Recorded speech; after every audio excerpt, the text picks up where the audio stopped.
My dear friends, আজ তোমাদের জন্য নিয়ে এসেছি ডাব্লিউবি, কেপি অ্যান্ড রেলের জন্য মোস্ট ইম্পর্টেন্ট কিছু জিকে প্রশ্ন। তাহলে দেখে নেওয়া যাক। 1 নম্বর কোশ্চেন হলো, কার রাজসভা নবরত্নের জন্য বিখ্যাত ছিল? তবে অ্যান্সার কী হবে? দ্বিতীয় চন্দ্রগুপ্ত। 2 নম্বর কোশ্চেন হলো, সান্দাকফু কোন পর্বতশ্রেণীর সর্বোচ্চ শৃঙ্গ? তবে অ্যান্সার কী হবে? সিঙ্গালীলা। 3 নম্বর কোশ্চেন হলো, সৌরজগতের সবচেয়ে উত্তপ্ত গ্রহ কোনটি? তবে অ্যান্সার কী হবে? শুক্র। 4 নম্বর কোশ্চেন হলো, বিশ্ব ধরিত্রী দিবস কবে পালন করা হয়? তবে অ্যান্সার কী হবে? 22শে এপ্রিল। 5 নম্বর কোশ্চেন হলো, হর্ষবর্ধনের রাজত্বের সমসাময়িক বাংলার রাজা কে ছিলেন? অ্যান্সার কী হবে? শশাঙ্ক। 6 নম্বর কোশ্চেন হলো, শকাব্দের প্রবর্তক কে? অ্যান্সার কী হবে? কনিষ্ক। 7 নম্বর কোশ্চেন হলো, আনন্দমঠ গ্রন্থের লেখক কে? তার অ্যান্সার কী হবে?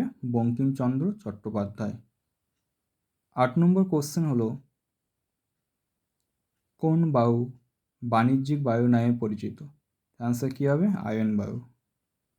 9 নম্বর কোশ্চেন হলো, টায়ালিন উৎসেচক কোথায় পাওয়া যায়? তবে অ্যান্সার কী হবে? লালারসে।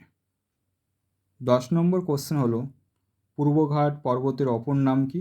তবে অ্যান্সার কী হবে? মলয়াদ্রি। 11 নম্বর কোশ্চেন হলো, আয়তনের দিক থেকে সবচেয়ে বেশি বন কোন রাজ্যে আছে? অ্যান্সার কী হবে? মধ্যপ্রদেশ। 12 নম্বর কোশ্চেন হলো, জাতিপুঞ্জের সদর দপ্তর কোথায় অবস্থিত? অ্যান্সার কী হবে? New York. 13 নম্বর কোশ্চেন হলো, কাঁচি কোন শ্রেণীর লেবার? অ্যান্সার কী হবে? প্রথম শ্রেণীর। 14 নম্বর কোশ্চেন হলো, প্রথম কাগজের ব্যবহার করে কোন দেশ? অ্যান্সার কী হবে? চীন। 15 নম্বর কোশ্চেন হলো, নিউটনের দ্বিতীয় সূত্র থেকে কিসের ধারণা পাওয়া যায়?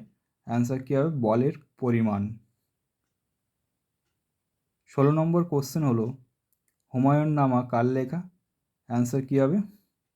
গুলবদন বেগম। 17 নম্বর কোশ্চেন হলো, অনশনের কারণে কোন বিপ্লবী জেলের মধ্যে মারা গিয়েছিলেন? অ্যান্সার কী হবে? যতীন দাস। তিনি 64 দিন অনশন করেছিলেন। 18 নম্বর কোশ্চেন হলো, বাল্মীকি ব্যাঘ্র প্রকল্প কোন রাজ্যে অবস্থিত? অ্যান্সার কী হবে? ঝাড়খণ্ড।